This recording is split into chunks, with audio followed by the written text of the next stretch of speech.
Cause commune. Chemin de traverse. D'autres voies pour imaginer demain.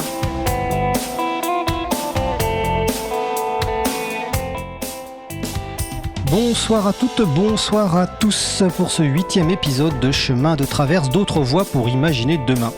Dans Chemin de traverse, Julie, Eddy, Élise, Mehdi et moi-même Fred, nous espérons vous proposer de belles rencontres et mettre en avant des parcours personnels et professionnels, des passions, des engagements. Dans l'émission du jour, nous allons vous faire découvrir un peu plus Olivier Grieco, qui est tout simplement le directeur d'antenne bénévole de la radio Cause commune.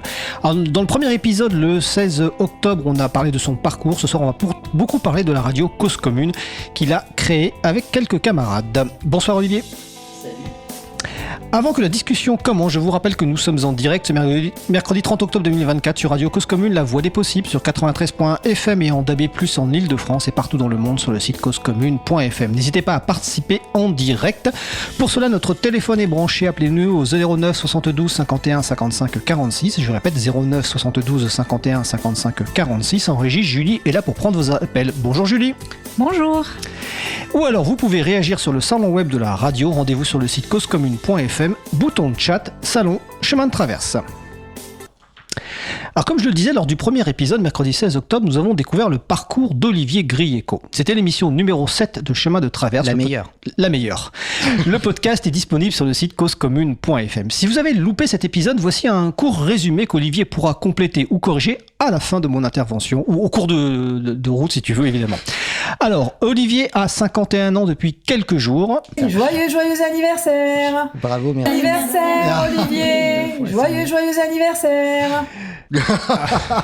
2 fois ça va, donc je remercie Coralie, Loïs et Léonie pour cet enregistrement qui a été fait depuis la Franche-Comté. Merci à ta famille, Fred. Alors, originaire de Chartres, adolescent, Olivier ne parvenait pas à capter les radios dédiées aux jeunes. Il a donc commencé à bidouiller des antennes et est même tombé sur des programmes en russe qu'il ne comprenait pas, mais ça le fascinait. Au lycée, il va rencontrer celle qui va devenir sa compagne, Catherine, dont on va reparler tout à l'heure car elle joue un rôle important dans son parcours. Elle va être ravie. Effectivement. Je l'ai prévenu. Olivier, tu fais des études en sociologie, un premier job dans le logement social en qualité de chargé d'études, fin de contrat, recherche de taf dans le journal. J'ai l'impression que mon micro décroche. Non, c'est juste qu'elle a baissé le volume de nos casques. D'accord, faut pas faire ça en cours de route parce que ça me surprend.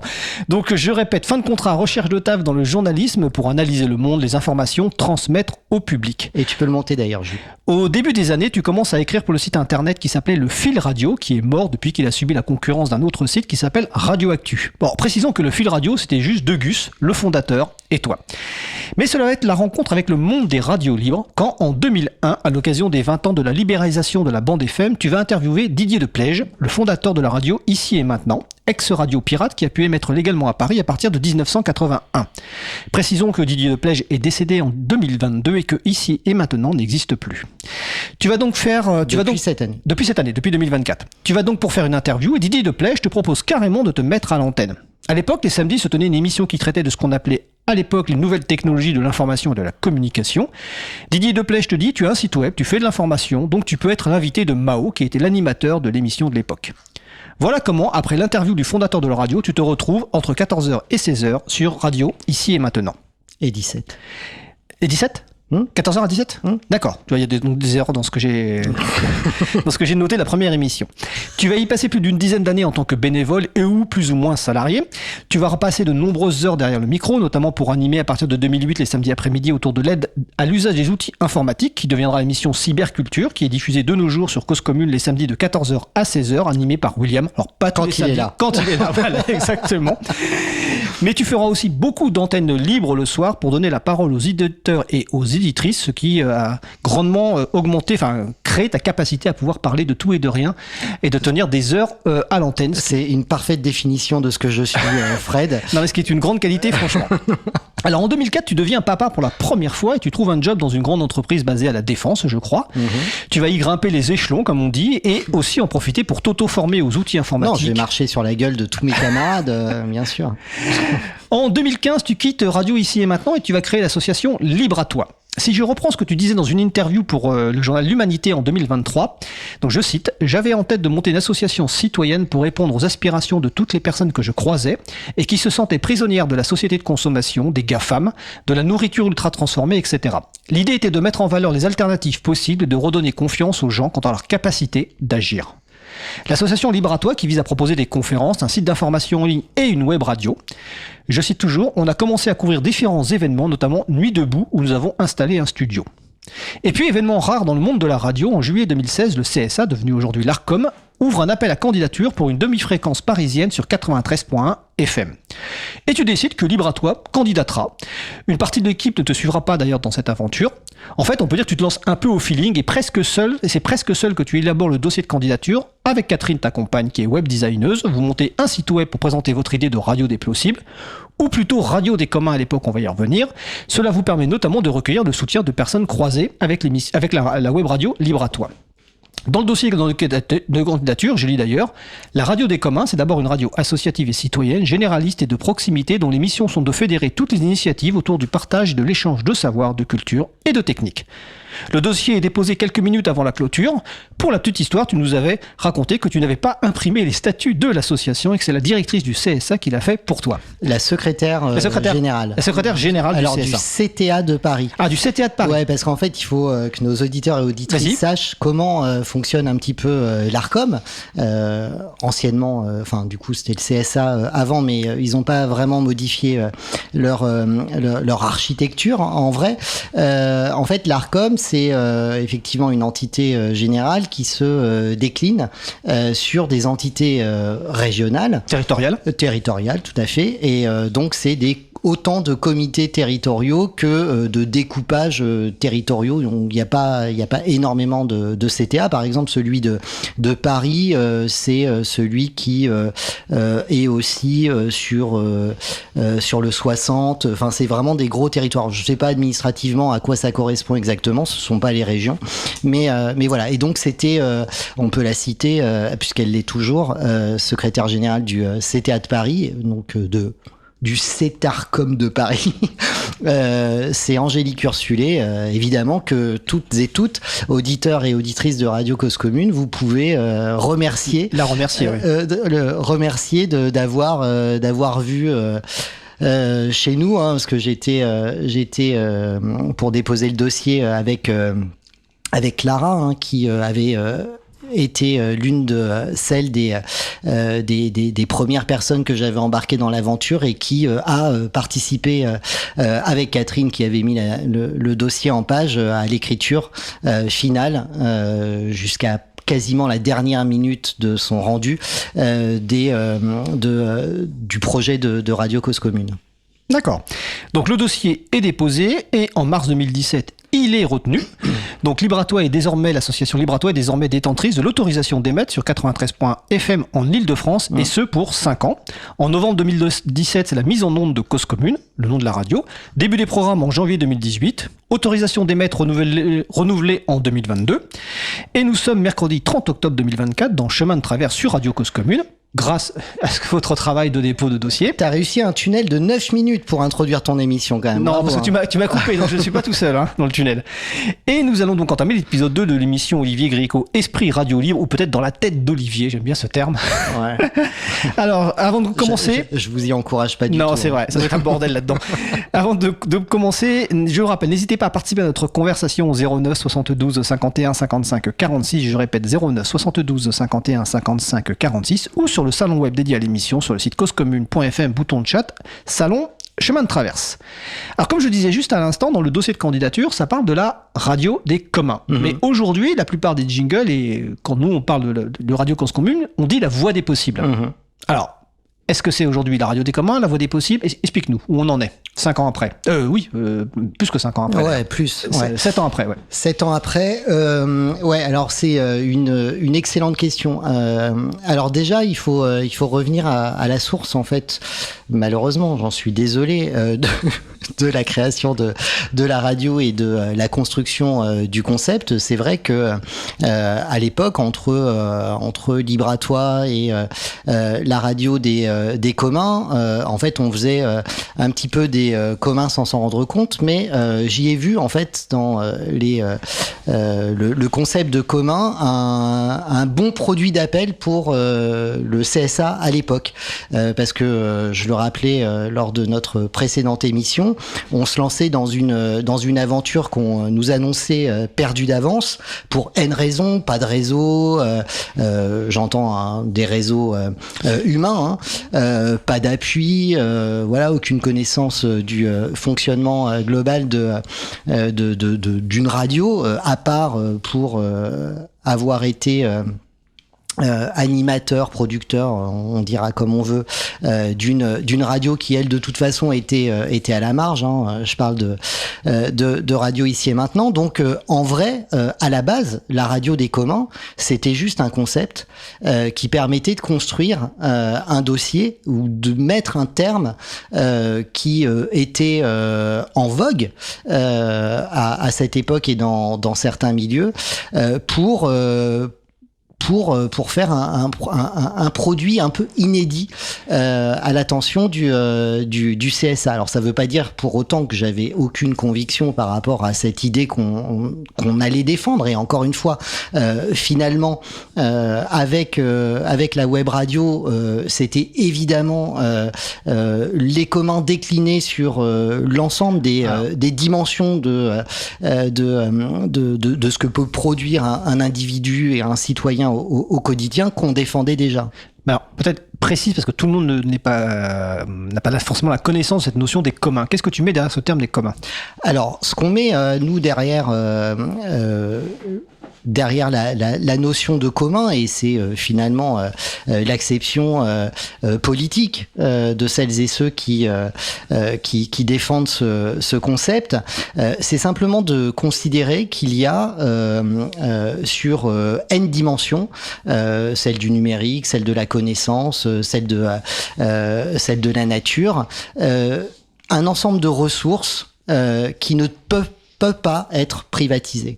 Et c'est la gouvernance de ces ressources qui doit être questionnée et permettre que leur utilisation, leur appropriation et plus leur exploitation permettent de construire une société plus humaine, plus harmonieuse, avec évidemment une participation collective à leur gestion. Voilà, nous c'est ça qu'on entend par radio des communs. Alors quand je dis nous, je sais pas si la majorité de celles et ceux qui aujourd'hui contribuent, participent, font vivre la radio ont bien conscience de ce qui a pu en animer la création à la base. Toujours est-il qu'ils en sont baignés, puisqu'on tous et toutes qui faisons la radio, nous soutenons effectivement dans la production d'une antenne que j'espère la plus cohérente et en relation avec ces quelques intentions là que je viens un peu maladroitement d'évoquer. D'accord. Alors, comment on est passé de la radio des communs à la voix des possibles ? Alors en fait, ça a toujours été les deux. Ça a toujours été la voix des possibles. C'était effectivement ce qui était à la base le slogan, voilà, la petite phrase de la voix du Latte, qui était le nom de la web radio. Alors pourquoi Là, c'est Libre à toi. Voilà, la voix de Libre à toi. Et voilà, c'est la déclinaison voix E, voix X, la voix des possibles, entre guillemets, entre crochets, tu mets un X ou un E, et t'avais un petit peu le concept de Libre à toi et de sa web radio.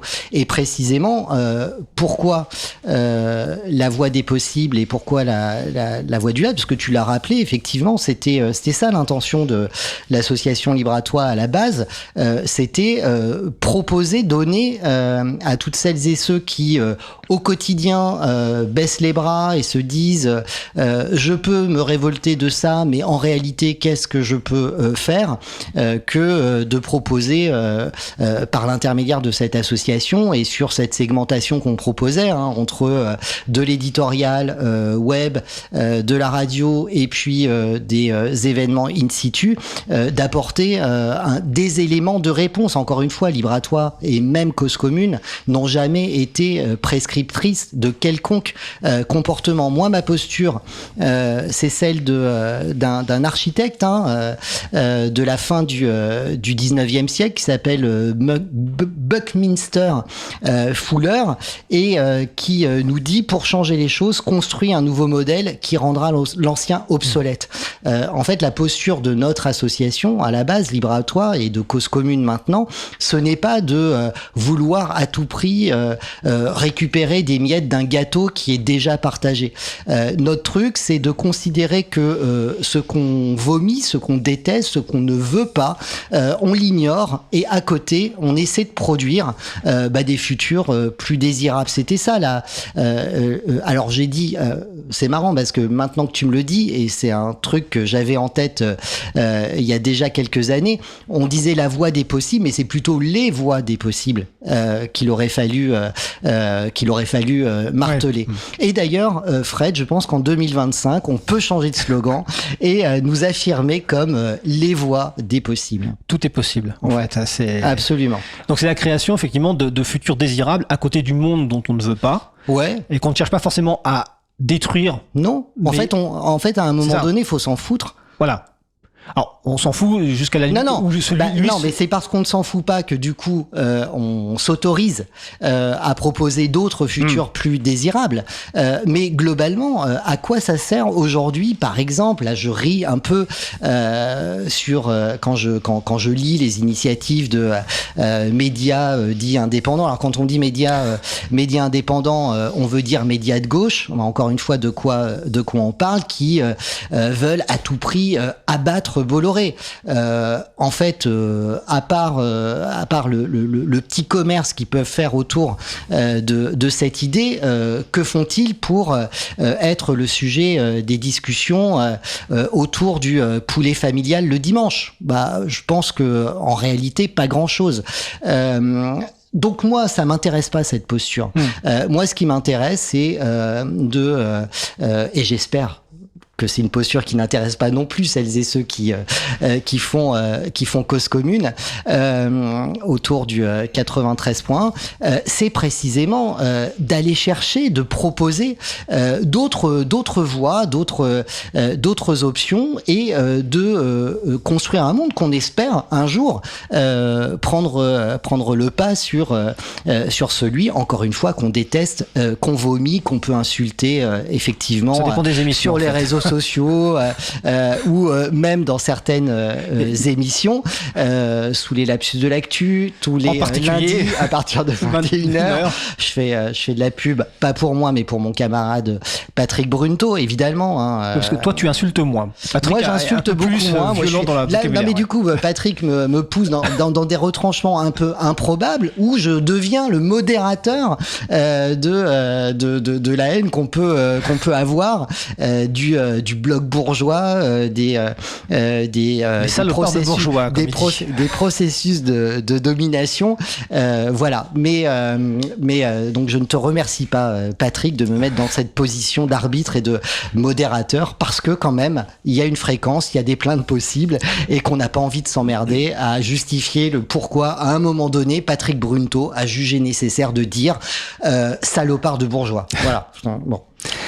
Même si je le redis maintenant et que j'adhère totalement à cette idée. On a dit tout à l'heure, début des programmes en janvier 2018. Ouais. Donc nous sommes le 30 octobre 2024, ça donc fait 6 ans. Alors je me souviens, parce que je me souviens des grilles de programmes que tu avais commencé à établir et des projets. Alors en fait, pour le coup, et je pense que l'ARCOM n'avait jamais vu ça, enfin le CSA à l'époque, on a produit dans le dossier une grille complète. Ah, donc ce que tu m'avais montré, enfin aux gens pour les soutiens, c'était dans le dossier ARCOM. Absolument. D'accord, mais ce que je dis, c'est bien parce qu'au moins ça montre quel type de programme tu voulais faire. Absolument. Voilà. Et donc par rapport à ces objectifs à l'époque, c'est les projections que tu pouvais avoir aujourd'hui, 6 ans plus tard. Est-ce que ça correspond? Est-ce que tu es satisfait? Est-ce qu'il y a des manques? Voilà. Où tu en es par rapport à ce projet, toi, que tu avais initié donc en 2018 avec une grille de programme? Est-ce que aujourd'hui, comment tu te sens en fait? Bah écoute, c'est marrant parce que là tu me poses cette question 7 ans après, j'ai vieilli, je me suis un peu adouci. Tu m'aurais dit ça 1 an après, je t'aurais dit putain on fait de la merde, c'est relou. Mais à l'époque tu me le disais. Ah bah tu vois, je te l'ai dit, mais j'ai dû le dire à plein de gens aussi. Bon, je l'ai pas dit au CSA quand ils sont venus nous visiter quelques mois après nous avoir attribué la fréquence, mais en fait, oui, le truc, c'est que t'apprends que un média, ça se construit sur le long terme. Aujourd'hui, on a des références en médias, qu'ils soient commerciaux, publics ou non commerciaux, qui ont des décennies d'existence. Moi, je sais pas, par exemple, Aligre, on partage la fréquence, je sais pas ce que Aligre a fait de ces 10 premières années, par exemple, depuis 82 qu'ils ont... Ça fait 40 ans qu'ils sont... Voilà. Ouais. Et en fait, ce que je veux dire par là, c'est que Cause Commune a eu sa fréquence le 4 octobre 2017, donc officiellement publié au journal officiel. On démarre en 2018. À quoi fallait-il s'attendre 6 mois après? Certainement pas à ce que Cause Commune soit ce que Cause Commune avait promis qu'elle serait. Donc là, pour te répondre tout à fait honnêtement, moi je trouve que Cause Commune prend le chemin pour devenir ce qu'on a promis qu'elle sera.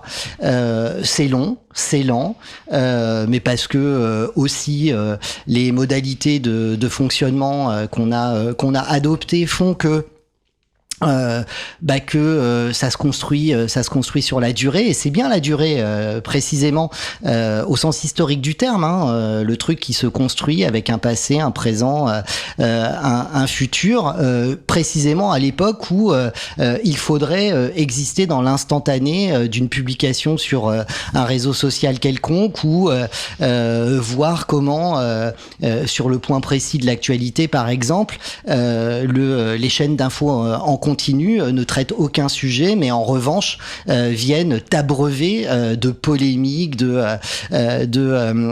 d'événements qui ne viennent jamais s'intégrer dans le contexte global de la réalité que ça construit. Donc moi, je suis très fier et très heureux de ce que Cause Commune produit aujourd'hui. Évidemment, je resterai insatisfait tant que Cause Commune ne sera pas ce que j'avais proposé au CSA à l'époque dans notre dossier le 29 septembre 2017. Tous les thèmes qu'on souhaitait adresser ne le sont pas encore. On ne parle pas du tout, par exemple, et toujours sous l'angle des communs, évidemment, et de la ligne décalée de Radio Cause Commune par rapport au traitement des sujets qu'on estime d'intérêt général et au final d'audience générale, comme l'éducation, comme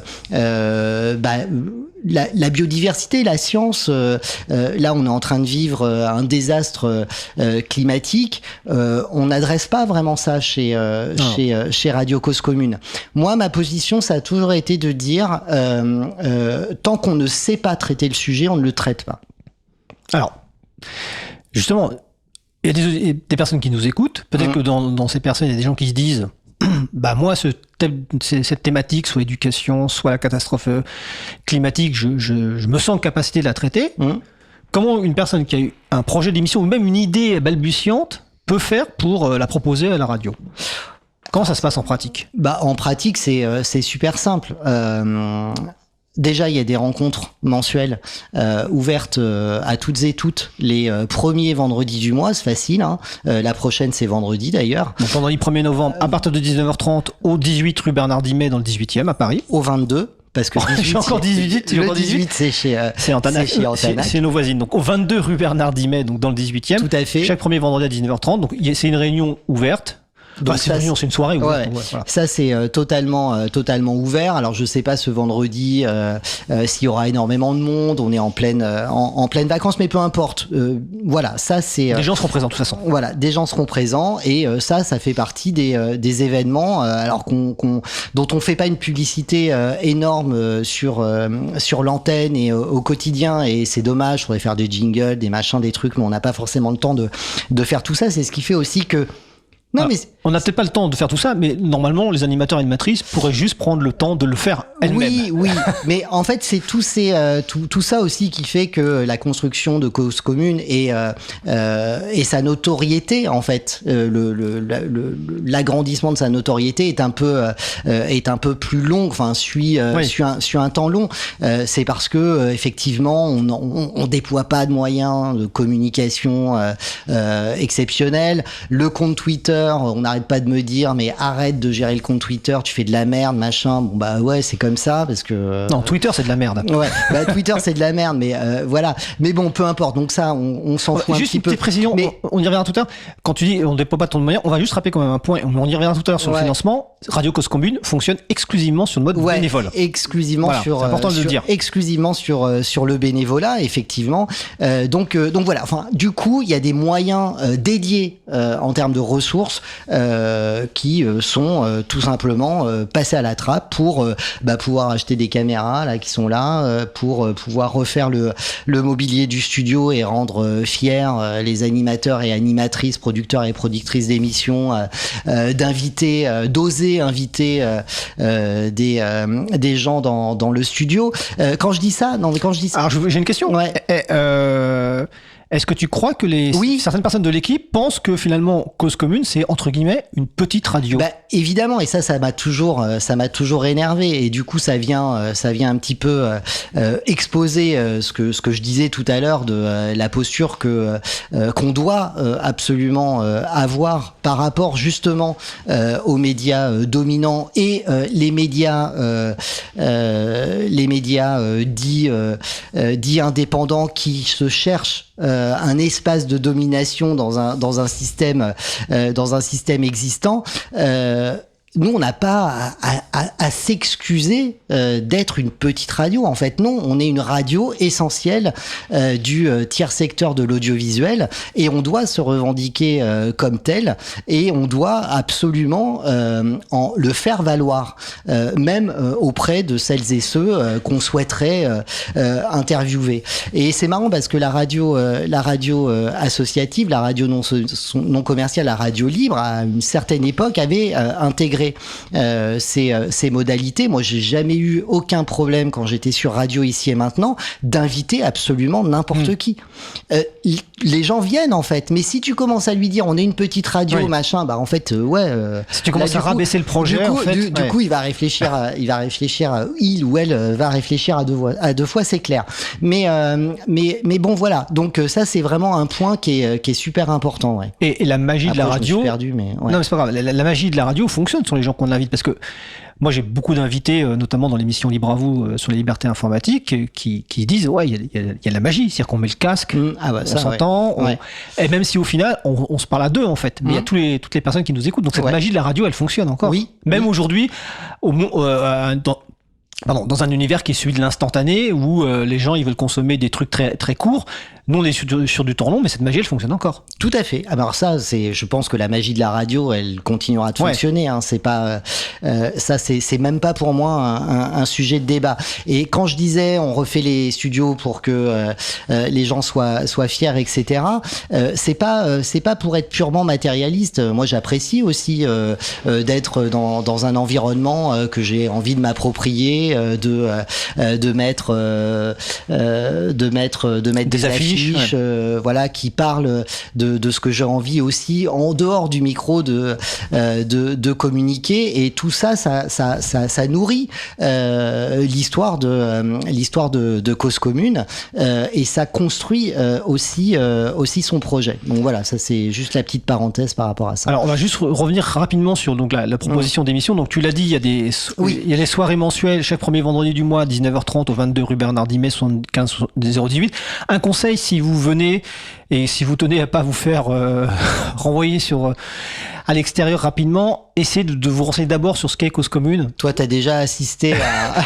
Non, mais moi, j'ai déjà assisté à des gens qui viennent, qui ont un projet. Alors déjà, qu'emploie le terme podcast, ok, on est diffusé aussi en podcast, mais on est d'abord une émission de radio, mais qui surtout, on a l'impression, certains, ils viennent, en fait, ils ont un projet, mais en fait, ils sont même pas renseignés sur où ils mettent les pieds. Ce qu'ils ont retenu, c'est qu'il y a une fréquence de diffusion, mais Cause Commune, en fait, ils savent pas ce que c'est, quoi. Bah, en fait, là, tu viens de donner un autre élément clé de pourquoi c'est long de construire la grille de Radio Cause Commune. C'est parce qu'en fait, moi, je préfère faire 40 rediffs de N émissions que d'accepter pour remplir à tout prix la grille de la radio avec des projets émanant de personnes qui manifestement ne savent même pas ce qu'on fait, et ça on en a eu je suppose parce que quand vous avez on en a eu énormément. Beaucoup, ouais.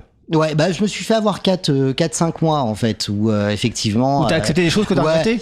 Ah bah en fait ils ont pas fait plus de 4 émissions pour la plupart, hein, mais c'est les débuts, c'est pas grave, ça à la limite. Oui, non mais voilà, moi aussi j'apprenais aussi encore une fois je le dis, on était complètement novices et béotiens hein, dans le fonctionnement de la radio, de comment ça se construit Sauf que toi t'avais quand même l'expérience de Radio Ici Maintenant, t'avais quand même l'expérience à la fois de la partie technique, parce qu'il faut savoir quand même que si techniquement la radio existe, c'est aussi grâce à tes compétences techniques de mise en place, etc. Et c'est aussi, pardon de me brosser, c'est aussi grâce à moi qu'elle innove dans oui, la en technique. Plus, voilà, qu'elle innove en technique parce que t'es un vrai technicien, t'es un vrai geek en fait qui a envie d'apprendre. Et puis t'avais aussi on teste des trucs, moi j'aime bien ça. Ben voilà, c'est ça, t'es un geek quoi.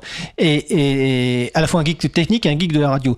Et aussi parce que t'avais l'expérience d'antenne libre, d'animation, d'émissions. Donc effectivement, on a beaucoup appris. Enfin, je veux dire, et je dois le dire aussi, c'est que c'est vrai que tu as laissé la chance, y compris à nous d'ailleurs, de faire des émissions sans aucune expérience de la radio. Non, mais ça c'est un prérequis en fait. C'est quoi, de pas avoir d'expérience ? Non, pas du tout. De laisser laisser, bien sûr. Là, sinon on aurait fait une radio B. Hein. Moi, je pense que j'aurais. C'est quoi une radio B ? Alors les radios B sont les radios commerciales, mais régionales. Ah ok. Voilà.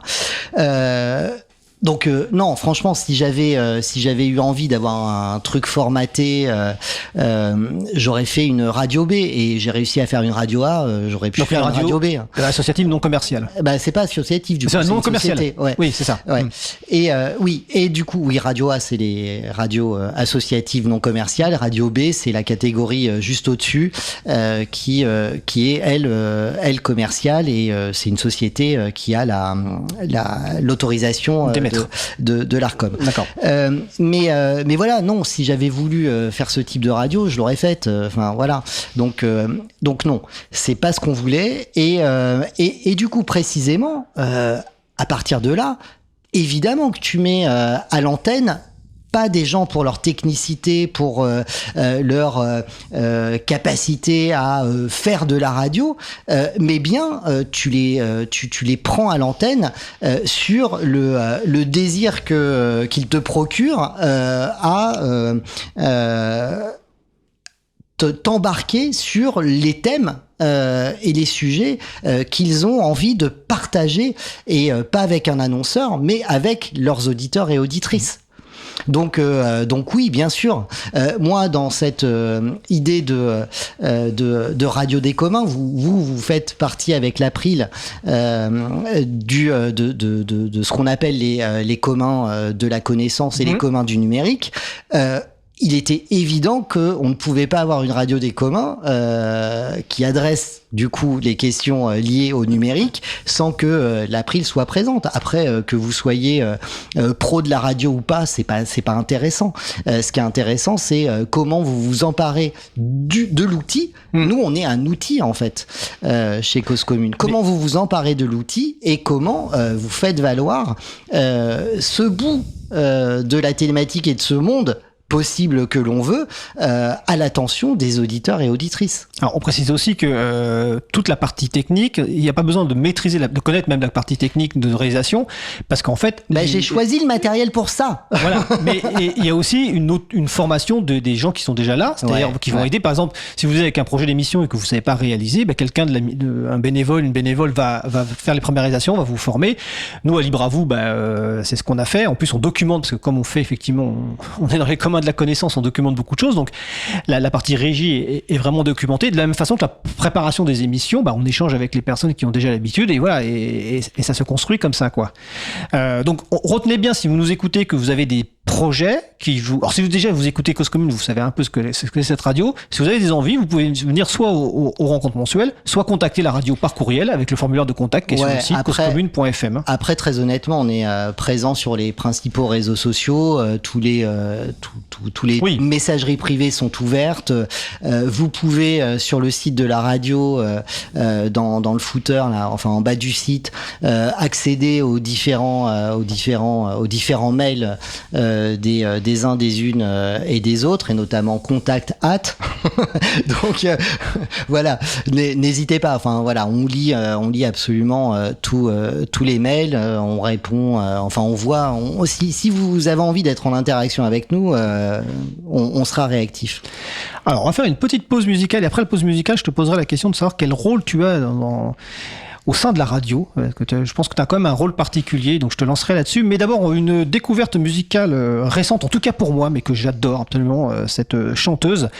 La chanteuse, c'est Clara Isé, et on va écouter Lettre à M.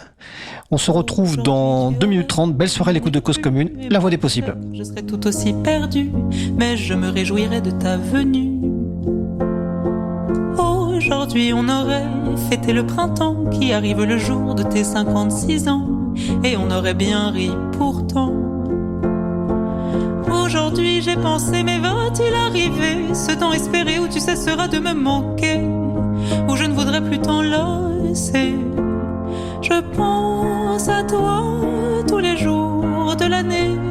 Je pense à toi, as-tu le cœur léger? Je pense à toi tous les jours de l'année. Je pense à toi, as-tu le cœur léger? Aujourd'hui tu aurais quelques cheveux blancs et moi peut-être le visage moins enfant. On rirait de ce qui change avec le temps. Aujourd'hui on se dirait nos éblouissements. Tu offrirais ton visage au vent. Oh les cœurs, notre amour est grand. Aujourd'hui j'ai pensé, mais va-t-il arriver ce temps espéré où tu cesseras de me manquer, où je ne voudrais plus t'enlacer. Je pense à toi tous les jours de l'année. Je pense à toi, as-tu le cœur léger? Je pense à toi tous les jours de l'année. Je pense à toi, as-tu le cœur léger?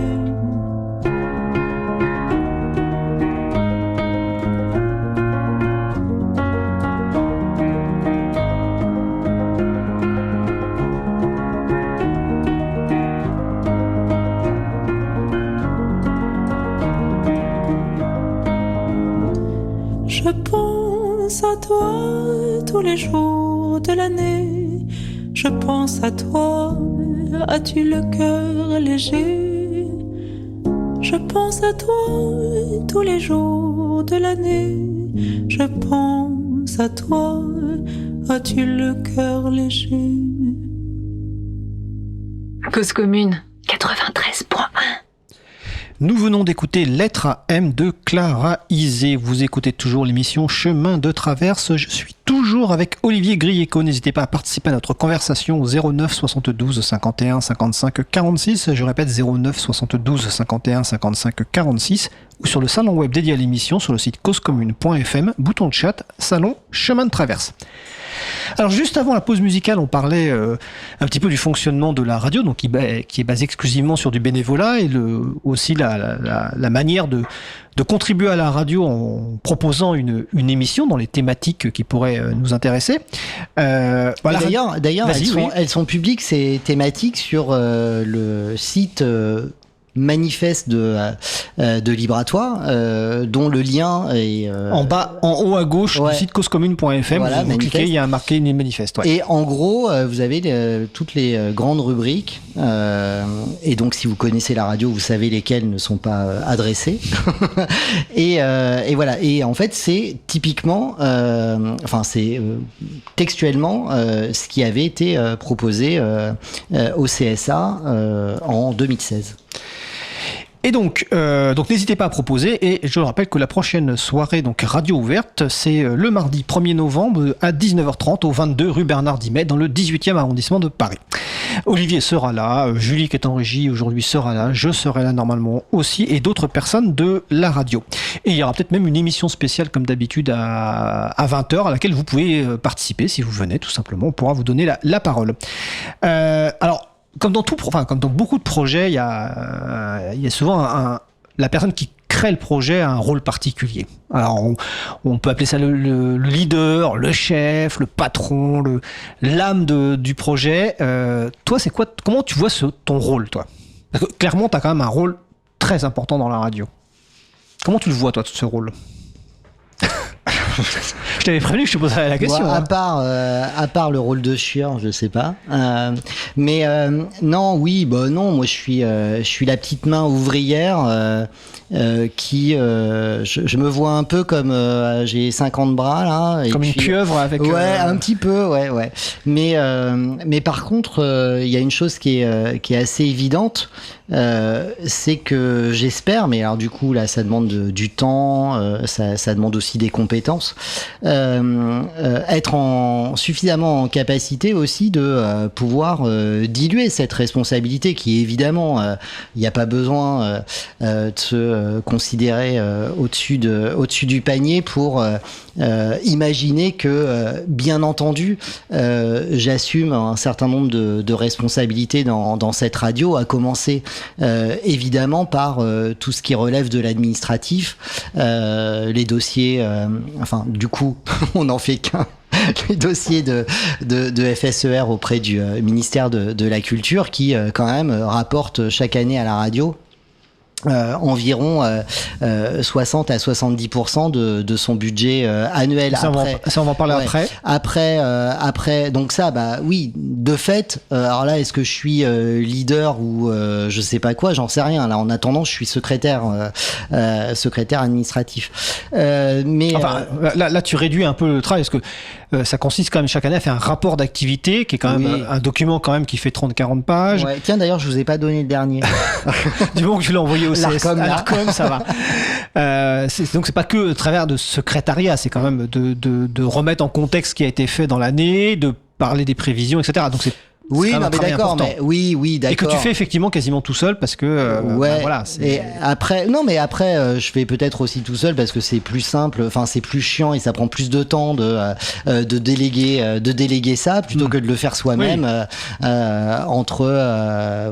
pendant 48 heures d'affilée, de 8 heures à 17 heures, heure limite d'envoi du truc, quoi. Mais bon, bref. Donc là, oui, effectivement. Après leader, j'en sais rien. Franchement, je suis tellement chiant avec les gens quand je sais pas. Non, franchement, Fred, je sais pas répondre à ta question en fait. Mais est-ce qu'il y a est-ce que tu as senti, parce que moi j'ai quand même senti une évolution sur ces 7-8 ans. En tout cas, il y a une nécessité que je ressens, c'est celle de diluer ces nombreuses responsabilités, qu'il s'agisse de encore une fois de la technique, de l'administratif.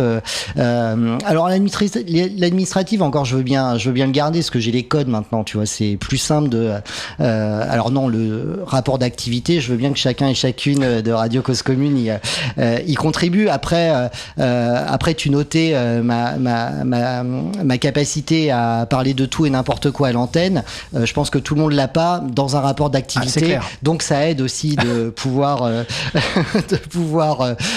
enrober tout un tas de trucs parce que même si on fait des choses super bien, franchement le rapport d'activité de Radio Cause Commune ou plutôt de l'association Libre à toi, ça reste quand même un document qui vient donner, alors je peux pas m'empêcher non plus d'être un peu sarcastique sur certaines thématiques, notamment politiques, quand il s'agit du financement de la radio, mais voilà, grossièrement, tu fais plaisir à l'Arcom qui attend un truc, tu lui donnes son truc, quoi. Après, voilà, t'as la technique. Ouais, j'aimerais bien que d'autres personnes de la radio s'y plongent un petit peu. Après la communication même, alors on peut et encore une fois c'est pas une critique absolue de la façon dont chacun et chacune relaie même les initiatives de la radio, mais dans une certaine mesure on peut déplorer aujourd'hui le manque de corps, notamment sur les réseaux sociaux, de la part de celles et ceux qui contribuent à la radio. Mais en même temps les réseaux sociaux fonctionnent comme ça, c'est essentiellement du personal branding. Quand tu dois faire la communication globale d'un projet, c'est un peu plus complexe, et ça peut venir rentrer en contradiction avec précisément l'image que tu veux donner sur les réseaux sociaux. Moi je comprends par exemple que c'est pas forcément simple pour les animateurs et animatrices plutôt centristes de la radio, centriste, hein, donc, ouais, bien sûr, d'assumer une émission comme celle du lundi sur les lapsus de l'actu qu'on anime avec Patrick Brunto, parce qu'elle est effectivement dans ses postures assez radicales, mais c'est le cas également de l'émission Onde de choc, 3 jeudis par mois, la prochaine demain, parce qu'il y a 4 jeudis du coup. À quelle heure ? À 21h, voilà, animé par vraiment un cœur de militants de tout ce qu'on a envie chez Radio Cause Commune de soutenir en matière de lutte. Ils sont contre le génocide de Gaza, ils sont globalement contre les postures coloniales des pays occidentaux, ils sont féministes, voilà, écoutez-les, parce que voilà. Mais je comprends que du coup c'est un peu complexe en tant que producteur ou productrice de s'inscrire au milieu de tout ça et être aussi le porte-parole de thématiques ou de postures qu'en réalité dans notre quotidien on n'adopte pas du tout. Donc voilà, donc c'est une critique, mais en même temps c'est une critique qui n'est pas exclusivement négative. Juste je comprends que c'est pas si simple que ça d'avoir, quand on est producteur ou productrice de la radio, une position publique qui vient défendre l'intégralité de la radio. En même temps, c'est ce que j'aimerais. Donc voilà, moi par exemple, je le fais de A à Z parce que c'est clairement mes positions. Ouais, cette position. Mais là récemment, par rapport à des partenariats possibles de coproduction d'émissions, on m'a fait savoir que la position globale de la radio sur une certaine thématique étant trop radicale, ça devenait un peu compliqué de formuler ces partenariats. C'est les partenaires potentiels qui t'ont dit ça. Oui, d'accord, ok. Oui. Ce qui est normal, entre guillemets. Oui. Mais bon, en même temps, c'est plus ou moins des partenaires historiques, ou plutôt la bande de partenaires historiques. Donc du coup, c'est pas grave. On passe. En fait, c'est pas grave, parce que du coup, ça va se faire quand même, mais pas avec nous comme partenaire, en fait. C'est ça le truc.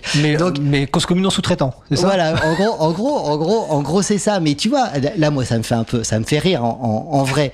Mais parce que ça, jamais on lâchera. Moi, c'est pas parce que on ne nous infligera jamais une nécessité de posture par rapport à une promesse de contenu ou de financement. En réalité, ça c'est l'indépendance de la radio qui est en jeu. Et ça, c'est vraiment un truc. Je ne dérogerai jamais là-dessus. Mais voilà, ça c'est un petit peu l'exemple. Ah, tiens, tu dis est-ce que t'es leader ou machin. Là, par exemple, ce type de discussion, je les ai directement avec les personnes concernées. Je vous en ai pas forcément informé. Du coup, là, leader ou peut-être dictateur, parce que du coup, je vous impose une posture de laquelle on n'a pas débattu démocratiquement avec des votes, des sessions brise-glace et des post-it. Bon, est-ce que c'est grave? J'en sais rien. Mais vous pouvez me virer aux assemblées générales de la radio qui n'existent pas. En fait, personnellement, je pense que tu es invirable parce que je pense que, et très honnêtement, je l'ai déjà dit, je pense que sans toi, la radio n'existerait pas parce que tu as la vision, la capacité de motiver les gens et la dédication. Ça, c'est toi qui me l'apprends, Fred. Moi, je ne sais pas. En tout cas, moi, ouais. Et la capacité aussi d'investissement en temps. Et on en parlera tout à l'heure aussi avec Catherine, c'est important, je ne vais pas l'oublier. L'investissement en temps, parce que les gens se rendent peut-être pas compte quand on est militant. Quand on fait du militantisme, quel qu'il soit, le temps qu'on peut y consacrer, le temps que tu peux y consacrer. Je précise que sur le salon web, il y a Jojo qui dit on veut des noms. Mais bon. Par rapport à quoi? Par rapport à ce que tu viens de dire, mais on va pas donner de nom là. Mais en tout cas, j'avais noté quelques termes. Pourquoi le terme leader? Parce que aussi ça va être le sujet de l'émission du 13 novembre dans Chemin de Traverse. On va parler de leadership et de création des possibles. Et je sais que c'est une émission qui va sans doute être un petit peu compliquée parce que quand on parle de ça, souvent c'est pas forcément très bien vu, leadership, etc. Et j'avais noté quelques citations sur les leaders et il y en a une notamment qui me plaisait bien. Alors, malheureusement, j'ai pas noté d'où ça vient, mais je la retrouverai d'ici le 13 novembre. Le rôle d'un leader est de préparer la scène et non de s'y produire. Eh bien, alors ça, moi, je suis très... Et je trouve que ça te correspond très bien. Alors ça, tu vois, par exemple, là, tu vois, moi, je suis très gêné. Là, j'ai répondu positivement à ton je t'en remercie. Pour le deuxième volet. Mais là, moi, je trouve qu'en ce moment, je suis un peu trop... vraiment beaucoup trop à l'antenne. Ouais, c'est chez Eugénie pour parler de Barbeza, liberté sur parole. Voilà, pour parler du machin, du problème FSER dont on va peut-être reparler. On va en parler. Alors, ok, j'ai finalement accepté au bout de 6 ans. Parce que je n'étais pas présent à l'antenne, en fait. En fait, c'est quand le CSA nous a attribué la fréquence, alors que on peut considérer que j'étais vraiment un homme de radio. J'aime le micro, j'aime parler aux gens, j'aime tout ce que tu veux. Mais il était évident pour moi que je devais absolument être absent de l'antenne. Alors, me dis pas pourquoi, c'était intuitif. Tu peux pas, voilà. Et là, effectivement, je suis absolument. Enfin, après, j'adore la discussion avec toi, etc. Mais vraiment, j'ai vraiment beaucoup hésité parce que pour moi, c'est un peu too much en ce moment. Il n'y aura pas 3 émissions. Non, je m'intéresse avec toi. Mais en fait, la 2e émission a été demandée. À la fois sur les animatrices et animateurs, on dit on aimerait bien une 2e émission. Et même des gens qui ont écouté la première m'ont dit oui, effectivement, il y aurait besoin d'une 2e émission. Julie peut le confirmer, elle me l'a dit. Voilà, donc c'était important. Mais du coup, j'adhère à cette citation. Voilà. Et c'est vraiment, c'est ce que je pense, vraiment. Et donc je répète, le 13 novembre, le sujet de Chemin de Traverse sera consacré justement avec ce sujet-là, à travers le parcours d'une personne, parce que évidemment, Chemin de Traverse, on parle d'un parcours.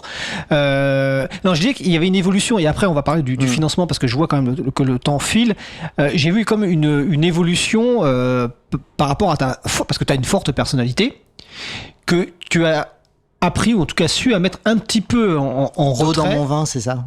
Alors, ouais, de l'eau dans ton vin, mais par rapport effectivement aux premières années, où effectivement, de l'eau dans ton vin, ou en tout cas, je sais pas, mais en tout cas, tu as appris à tenir compte de la façon dont les autres pouvaient recevoir effectivement les messages, les encouragements et le décalage parce que souvent quand on est un super militant, super investi en termes de temps, des fois on comprend pas que les gens puissent consacrer moins de temps en fait. Et ça, je trouve qu'il y a une évolution là-dessus.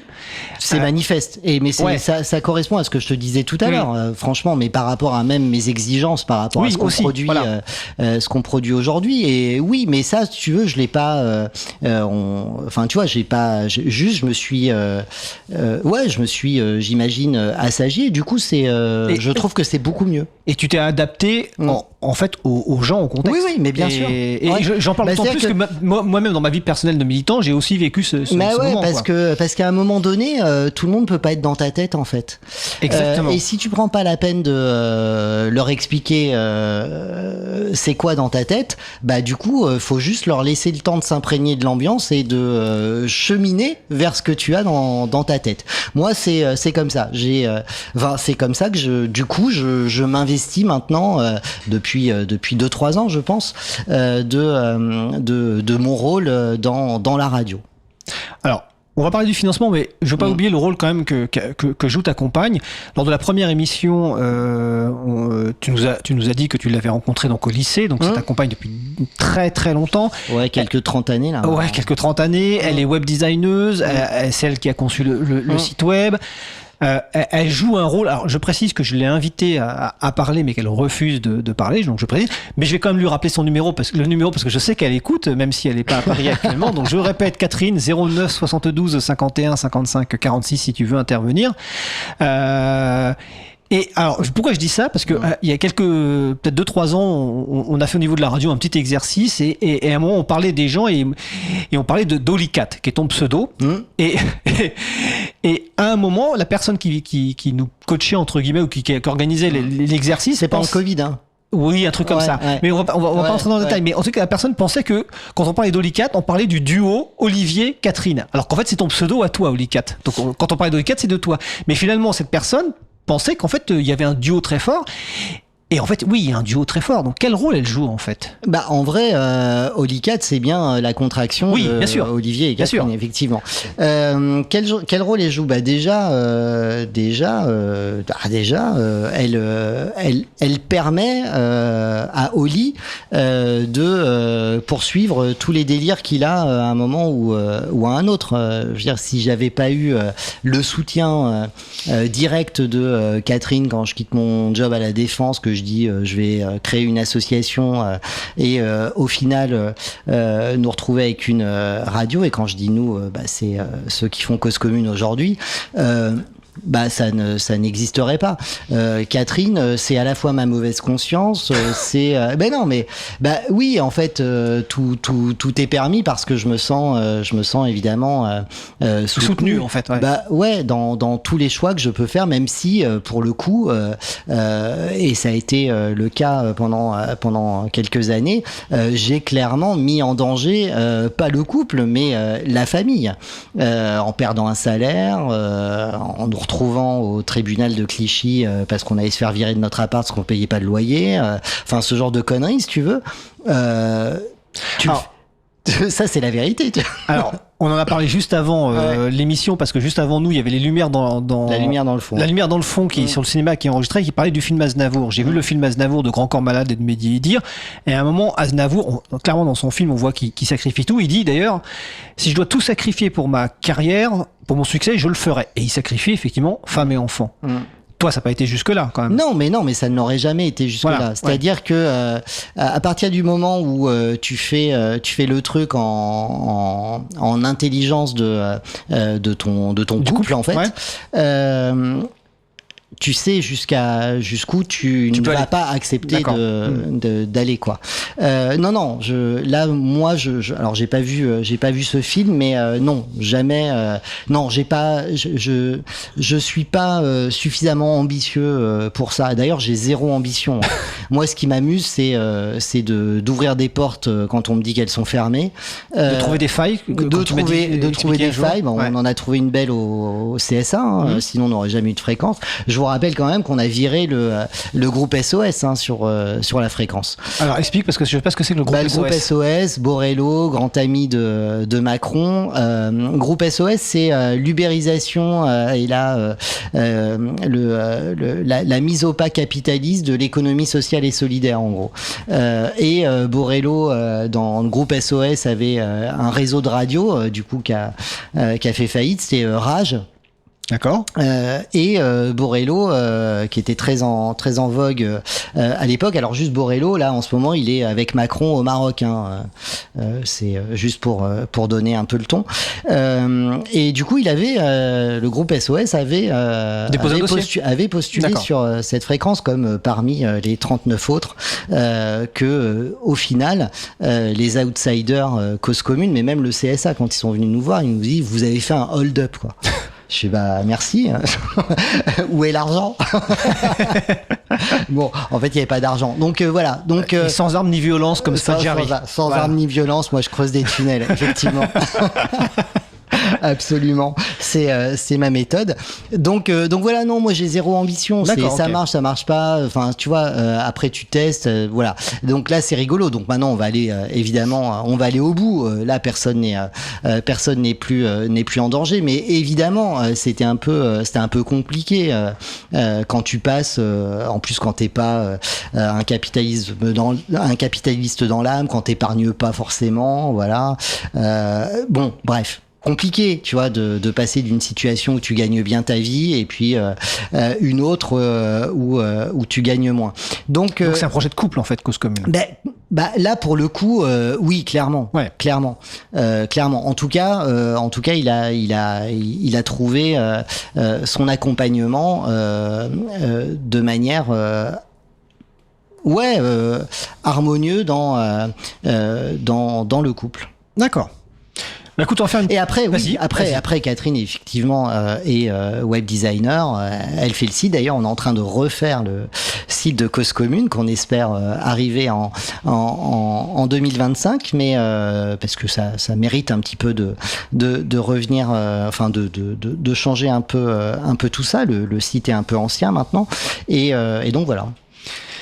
Eh ben super, on va faire une pause musicale. Comme la dernière fois, tu avais bien apprécié Delgrès. On va écouter un autre morceau, ça s'appelle Promis le ciel par Delgrès. On se retrouve dans 3 minutes. Belle soirée à l'écoute de Cause Commune, la voix des possibles. T'es arrivé en pleine nuit, un petit peu après minuit. J'étais déjà endormi, en 2 minutes je suis réveillé. Je me retrouve les chaînes aux pieds, pas le temps de respirer. Ils ont fait un signe de croix, on était tous baptisés.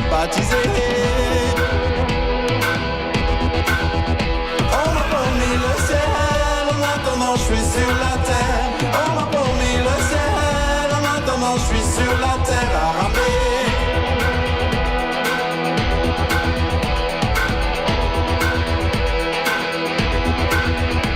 Ils ont mis tous les parents et les enfants de l'autre côté. On était bien alignés, comme dans un supermarché. Avec eux pour voyager, pas besoin d'être habillés. Ils ont fait un signe de croix, on était tous embarqués. On m'a promis le ciel, en attendant je suis sur la terre. On m'a promis le ciel, en attendant je suis sur la terre. On m'a promis le ciel, en attendant je suis sur la terre. À ramer.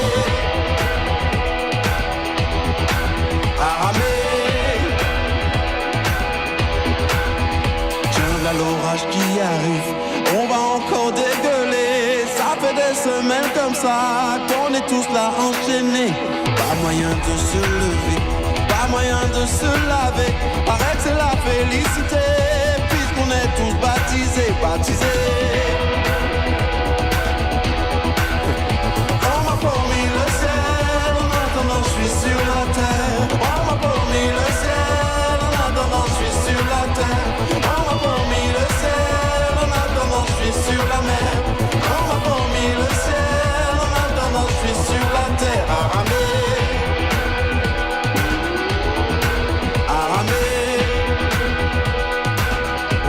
Moi la garamé.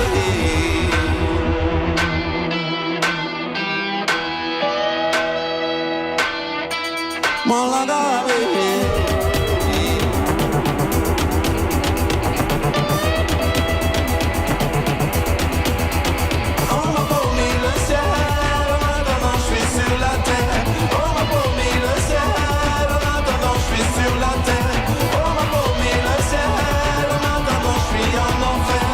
On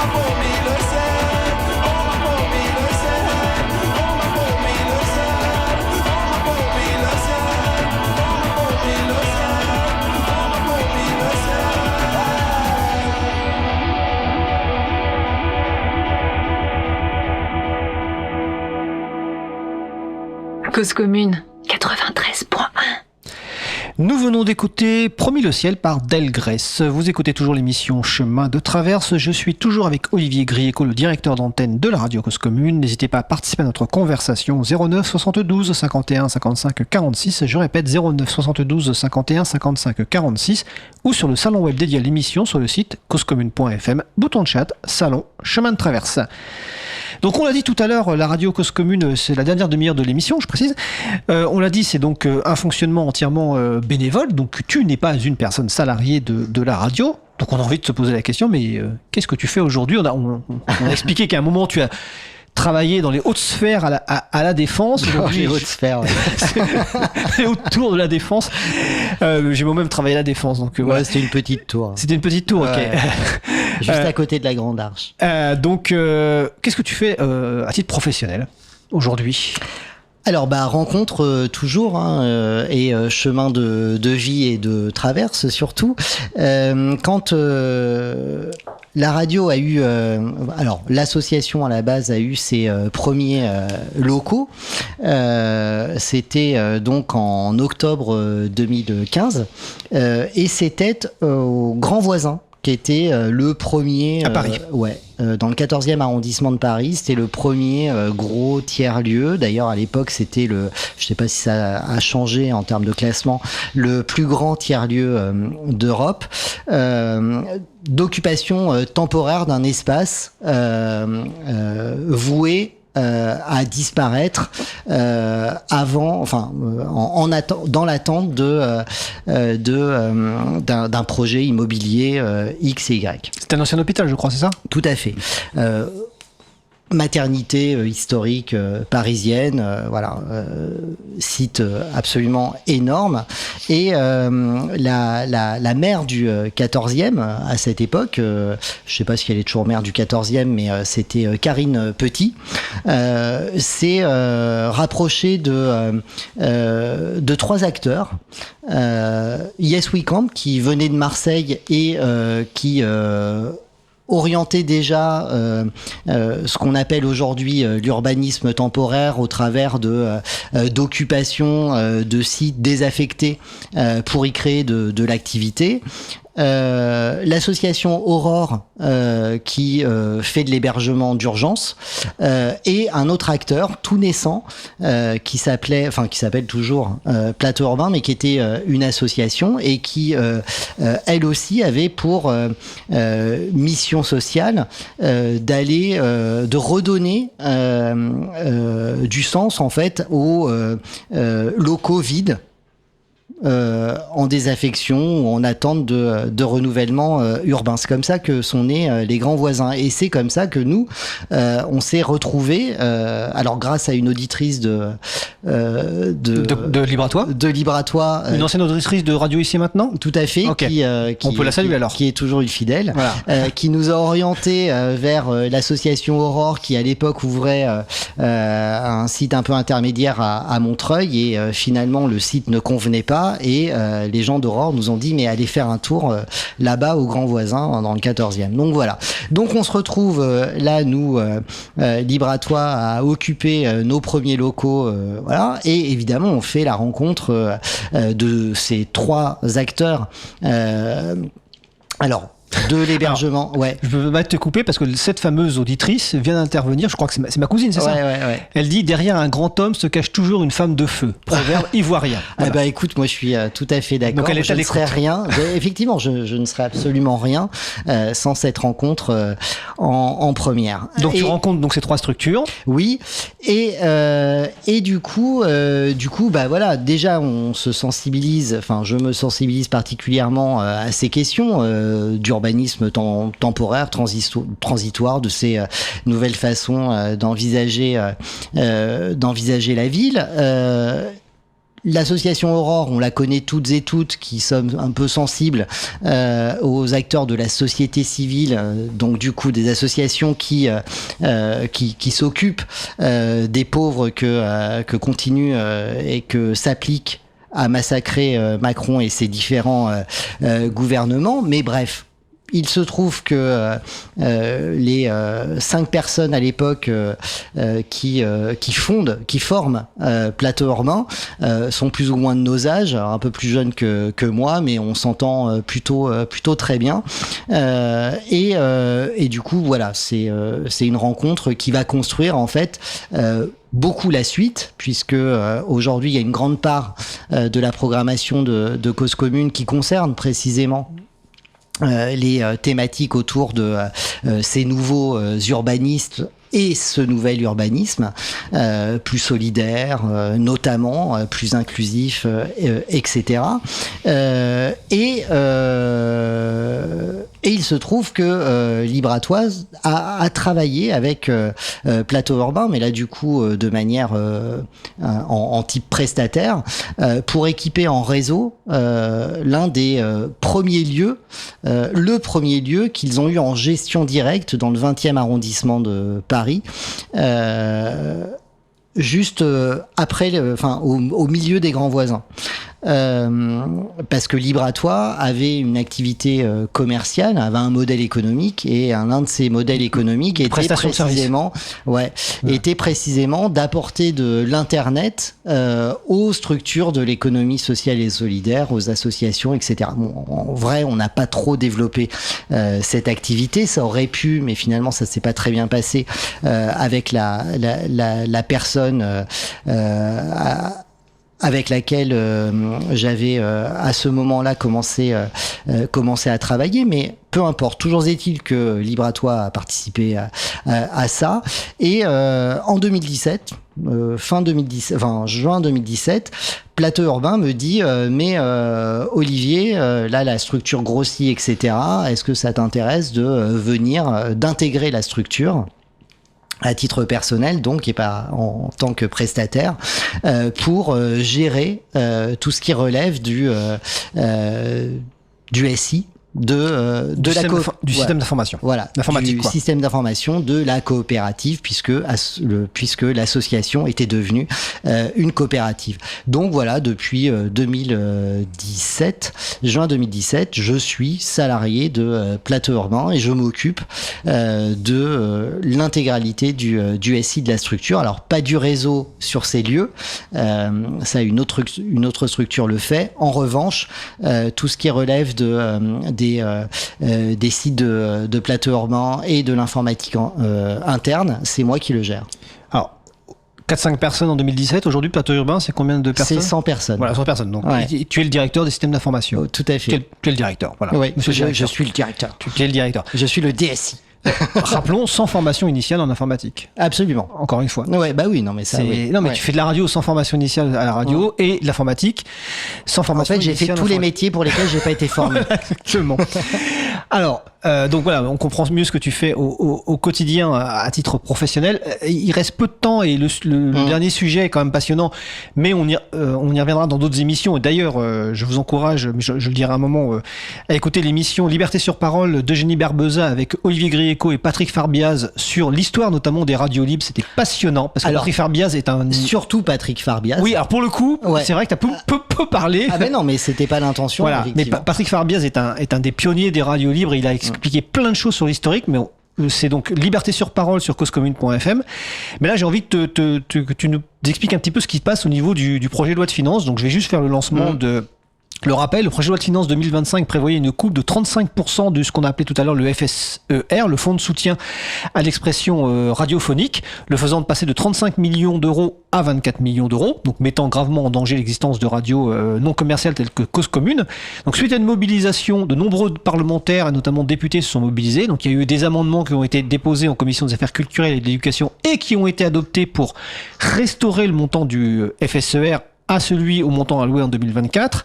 Le ministre, alors j'ai pas noté le nom, donc je ne saurais plus, mais le secrétaire d'État en charge des comptes publics a assuré qu'il allait soutenir et maintenir, même s'il y a un 49.3 en fait sur le projet de loi de finances, ce soutien-là. Donc on revient à 2024, mais toi tu n'es quand même pas complètement satisfait. Non. Alors pourquoi? Explique-nous. En fait, alors pourquoi on ne peut pas être satisfait en tant que radio libre de cette situation?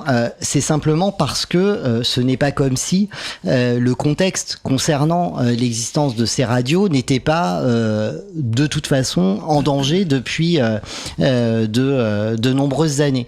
Et ça a commencé avec Nicolas Sarkozy qui, en 2008, Quand il était président. Alors on va revenir un petit peu, on a un petit peu de temps, donc T'as une vingtaine de minutes si tu veux. Donc, non, du coup on va revenir, je reviendrai à Sarkozy évidemment. Le front de soutien à l'expression radiophonique, c'est quoi? Alors ça, Farbiaz l'explique très très bien dans le volet 2 du coup de l'épisode 71 de Liberté sur parole, que vous pouvez retrouver sur le site de la radio, son application qu'on vous encourage évidemment à installer. C'est un fonds qui était censé permettre aux radios qui n'allaient pas bénéficier de la manne publicitaire au moment où en 82 la loi sur l'audiovisuel est publié, n'allait pas pouvoir bénéficier de recettes publicitaires. Et donc voilà, le fonds de soutien à l'expression radiophonique est créé. Ce n'est pas un fonds qui est abondé par les finances publiques. C'est un fonds qui est abondé par une ponction sur les recettes publicitaires des réseaux commerciaux et de l'audiovisuel public. Jusque-là, ça match. Donc les radios, le fonds est inconditionnel, c'est-à-dire que vous êtes une radio autorisée par le CSA. Par le CSA. Alors à l'époque, c'était même pas le CSA, c'était la haute autorité de l'audiovisuel. Ouais. Et puis après, il y en a une autre, mais peu importe. Mais bon, vous avez une licence d'exploitation par l'autorité administrative d'une fréquence par l'autorité administrative qui, à l'époque, est la garante de ces délivrances d'autorisation. Tout va bien. Vous avez un budget annuel.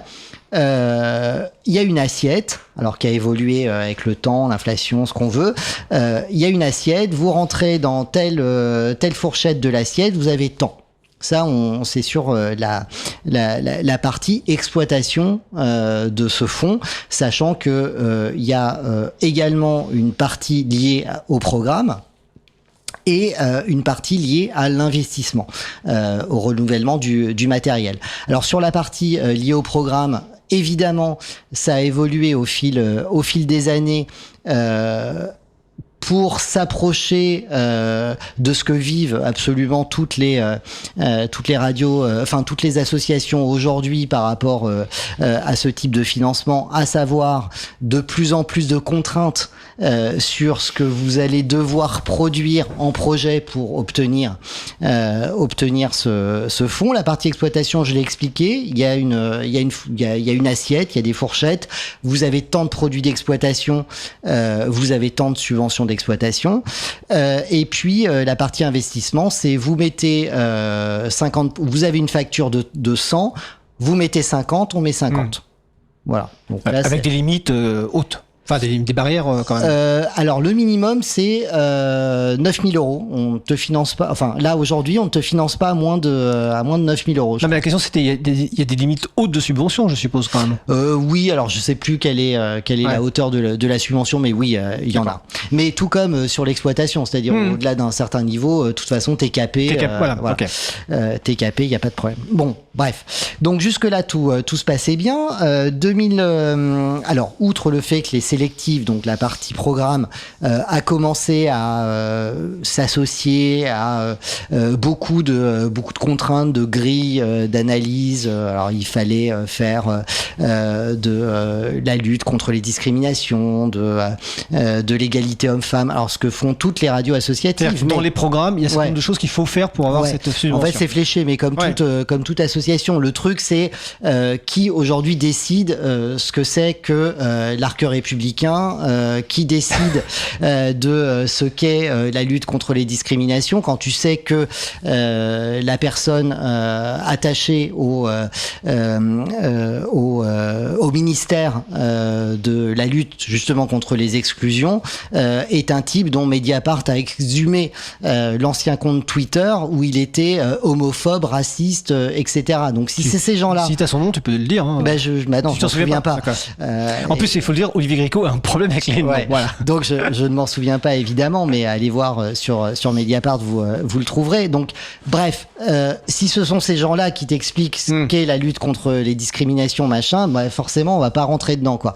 Donc là, moi de base, parce que je fais les dossiers, j'ai décidé de pas faire ce truc. Alors on peut quand même doubler le FSER avec ce genre de conneries, mais bon, bref, c'est dossier lourd, etc. 2008 ou 2008 je crois, Sarkozy interdit la publicité sur l'audiovisuel public. Donc si vous m'avez suivi, du coup, ça pose un déséquilibre voilà. l'abondement du fonds de soutien à l'expression radiophonique. Et évidemment, il ne crée pas de compensation de ce fonds.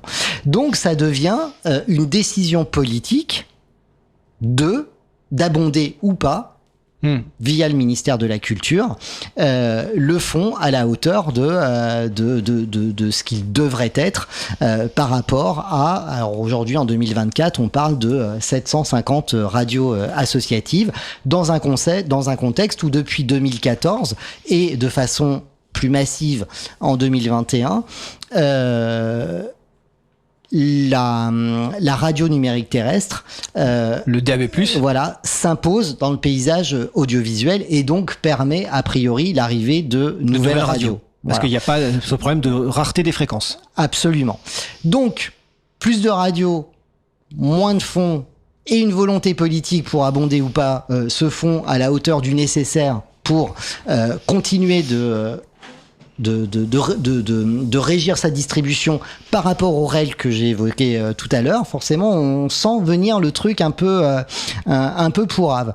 Et puis, il y a effectivement ce contexte particulier, budget 2025. Tout le monde doit a priori faire des concessions, sauf les riches. Manifestement. Tout ça parce que le génie Bruno Le Maire a tenu les comptes pendant 7 ans à Bercy. C'est ça. Et d'ailleurs, il va enseigner l'économie en Suisse apparemment, mais bon, a priori, ça se passe pas très bien pour son accueil. Ouais. Du coup, coup près, le budget du ministère de la Culture dans le projet de loi 2025 ne bouge pas. Il reste à la même hauteur, mais les radios associatives se voient amputées via la dotation au FSER de 11 millions d'euros. Donc, scandale. Ça représente 30%. On passe de 35 à 24 millions. Ouais. Donc, ce qui est assez énorme. Donc, la mobilisation des citoyens, citoyennes et des organisations censément représentatives des radios non commerciales, des radios associatives qu'on représente. J'ai nommé la SNRL, le CNRA et une association créée pour associer les intérêts de ces deux regrouper les deux structures de ces deux structures, mais c'est comme dans tous les syndicats, t'as le syndicat de gauche, t'as le syndicat de droite, et puis t'as la locale qui est censée être la Suisse du coup. La locale ou les locales? Les locales, non, les locales. Je crois que c'est les locales. Ouais, peut-être. Bah, tu vois, nous on a été adhérents de la Fradif et donc qui est une antenne du CNRA. J'ai jamais vu passer l'information de création de les locales. Donc les locales. Donc je sais pas si elles nous représentent vraiment, mais en tout cas peut-être pas tant que ça, puisque elles mettent beaucoup en scène la mobilisation qu'elles auraient organisée, voilà. Là, le ministre du budget, donc Saint-Exupéry, non, il s'appelle, ou alors je crois que c'est Saint-Martin, mais je vais vérifier. Je vais dire ça. Non, il peut pas s'appeler Saint-Exupéry. Non, ça serait dommage. Ouais. Bon, bref, machin de Saint-Martin ou je ne sais quoi, a promis donc que le FSER n'allait pas être amputé de ces 11 millions et qu'il allait être rétabli à hauteur du budget de 2024, mais c'est oublier les débats qui se sont passés pendant la commission des affaires culturelles. Je sais que tu les as regardés, tout à fait. Fred, tout comme moi. C'est une de mes grandes passions. Voilà, et on a tous et toutes vu l'alignement obscène de Rachida Dati, donc la ministre de la Culture. La ministre de la Culture, avec Philippe Ballard, rapporteur RN de cette commission pour ces débats. Et d'ailleurs, on vous renvoie à un article de Télérama sur le sujet qui détaille bien le truc, où en réalité... Je précise le nom du ministre, c'est Laurent Saint-Martin. Voilà. Laurent Saint-Martin, ouais. Ok, bah écoute, j'espère qu'on t'oubliera à l'occasion d'une motion de censure réussie. Mais voilà. Donc Rachida Dati, alors qu'est-ce que dit le rapporteur RN et qu'est-ce que dit Rachida Dati ? Alors le rapporteur RN dit, et ça rejoint un petit peu ce que je disais par rapport à qui décide de qui est dans l'arc républicain, et du coup ça détermine beaucoup la posture des uns et des unes et des autres. Lui il dit, bon, il y a des radios qui font le job. C'est vrai, mais il y en a d'autres, vraiment, qui tiennent des propos intolérables, qui sortent de l'arc républicain. Il faudrait pouvoir sélectionner et savoir à qui l'on donne ou à qui on retire le FSER. Donc là, déjà, c'est scandaleux, parce qu'on revient totalement sur... les fondamentaux du fonds de soutien à l'expression radiophonique, qui est inconditionnel. Encore une fois, pourquoi ? Parce que c'est pas de l'argent public déjà, enfin c'est de l'argent ponctionné. Bah non, c'est de l'argent ponctionné à la base. À la base, parce qu'aujourd'hui si. Non, je reviens en 82. D'accord, ok. Et voilà. Mais comment par atteinte successive, en fait, t'oublies l'histoire d'un truc, quoi. Okay. Donc voilà, ponction machin, et surtout, qui est le garant de la qualité ? Alors, attention, on parle pas de qualité en termes de nature, mais en tout cas de respect de l'arc républicain, ce qu'ils appellent de règles. Bah c'est l'Arcom qui aujourd'hui délivre ces fréquences. Donc déjà, c'est une façon de dire en fait l'Arcom ne sert à rien. Parce qu'il y a déjà des règles en fait. Oui. Bah oui, l'Arcom ne sert à rien. Et d'ailleurs, j'ai vu passer des tentatives d'amendement pour supprimer l'Arcom. Parce qu'en fait, on estime que ça ne sert à rien.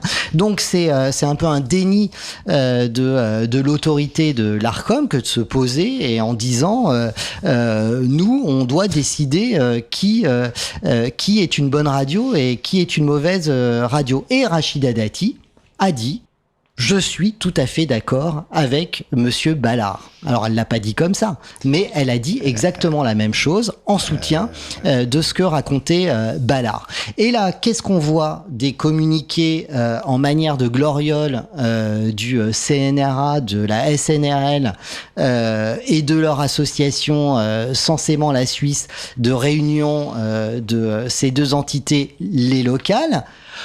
Nous sommes heureux d'avoir gagné en réunissant une mobilisation incroyable de 220 radios, alors il y en a 750 quand même, et d'avoir obtenu, en fait c'est pas eux qui ont obtenu, le retour au budget de 2024. Nous avons demandé un rendez-vous pour voir quelles sont les modalités de ce retour au budget de 2024. Donc là, nous, radio associative, qui sommes un petit peu plus gauchistes que les autres, manifestement, se demandent, avec Radio Canut notamment, mais il y en a plein d'autres qui ont signé. Ouais, il y en a plein d'autres qui ont signé maintenant un communiqué que Cause Commune a signé, à se demander, mais de quelle modalité parle-t-on ? À la base, on avait un budget qui est amputé de 11 millions d'euros, 30%. Le ministre dit « Ok, c'est bon », et les associations représentatives des radios associatives, ou dites représentations des radios associatives, disent « On a pris un rendez-vous pour savoir quelles sont les modalités de ce retour à 2024 ». Mais en fait, on n'en veut pas des modalités de retour à 2024. On reste comme ça, et on lutte pour revenir à l'esprit de 82. Voilà, ça c'est le combat de Cause Commune en 2025. Et de d'autres radios, bien sûr. Et d'autres radios, dont Radio Canu, dont nous rediffusons une émission qui est juste après d'ailleurs, à 23h30. Et que je n'ai pas programmé d'ailleurs. Ah, c'est pour ça que je l'ai pas trouvé, parce que normalement j'annonce le sujet d'après de 23h30, donc tu as peut-être une minute pour me dire tout à l'heure ce que c'est. Mais en fait, ils n'ont pas produit d'émission hier, donc on n'en a pas. Non. D'accord. Voilà, parce que donc ce sera une rediffusion, mais effectivement, ce sera du minuit décousu, comme chaque mercredi à 23h30. Parce qu'en fait, le mercredi, à 21h, vous avez Du poil sous les bras. Oui. À 22h, vous avez Chemin de traverse. Et à 23h, vous avez 23h30, excusez-moi, vous avez Minuit décousu. Ok, il nous reste très peu de temps, il nous reste peut-être une minute ou deux. J'ai juste relayé la remarque sur le salon. Il y a deux remarques sur le salon, mais une qui est un peu private joke. C'est Jojo qui dit 24 millions, il n'a plus de bonnettes floquées 93.1. Mais bon, on les a perdus. C'est-à-dire que voilà, on a perdu quelques bonnettes à cause commune, donc ça c'est un peu private joke. Et ma cousine qui dit pour l'instant ils achètent la paix sociale, mais ça augure ce qui se passerait avec un RN au pouvoir. Peut-être qu'on peut considérer qu'il est quasiment déjà au pouvoir, moi ce qui se passe. Je pense Olivier. que moi je suis de celles et ceux qui n'ont pas peur de désigner ce régime comme totalement d'extrême droite, ouais. Ok. Est-ce que tu as un mot de... on nous dit que le flux... Bon, c'est pas très grave, Julie va regarder. Est-ce que tu as en 30 secondes, une minute, une dernière chose à dire avant qu'on désannonce l'émission et qu'on annonce l'émission de la semaine prochaine? Bah non, j'ai rien à dire, merci Fred. On retrouve Onde de choc demain à partir de 21h. Ce sera le 7e épisode, on ne connaît pas encore le contenu, mais en tout cas, ils seront là et moi derrière la console. Et le contenu ne plaira pas au rapporteur facho? Non, nécessairement pas. Nécessairement pas. On te retrouve. Est-ce que les sous la suite de l'actu, ça revient le lundi? C'est toujours. lundi. Là, c'était un peu exceptionnel. On a fait 2 fois samedi, lundi, mais ce sera lundi à 21h. Et surtout, on vous invite le 1er novembre à 19h30 au 22 rue Bernard Dimet. Absolument. Eh bien, écoute, un grand merci Olivier. L'émission va bientôt se terminer. Vous pouvez vous abonner au podcast, à la lettre d'actu de l'émission. Les infos sont sur le site Cause Commune. Chemin de traverse est en direct tous les mercredis à 22h. Mercredi 6 novembre, donc la semaine prochaine, notre invité sera Simon Hassoun, qui est éducateur spécialisé auprès de mineurs en difficulté et qui est également militant juif décolonial. Simon est membre du collectif Tzedek, qui est un collectif de juifs et juifs décoloniaux luttant contre le racisme d'État en France et pour la fin de l'apartheid et de l'occupation en Israël-Palestine. Simon est déjà intervenu sur Cause Commune dans Sous les lapsus de l'actu, l'émission proposée... Pardon ? Épisode 19. Épisode 19, donc de Sous les lapsus de l'actu, l'émission proposée par Olivier Grieco et Patrick Brunto les samedis... maintenant, alors c'était à l'époque les samedis de 12h à 14h, maintenant c'est les lundis de 21h à 23h. Et donc mercredi 6 novembre, nous aurons l'occasion de découvrir le parcours de Simon Hassoun. C'est Mehdi qui animera l'émission. On se donne donc rendez-vous mercredi 6 novembre en direct. Salut et solidarité.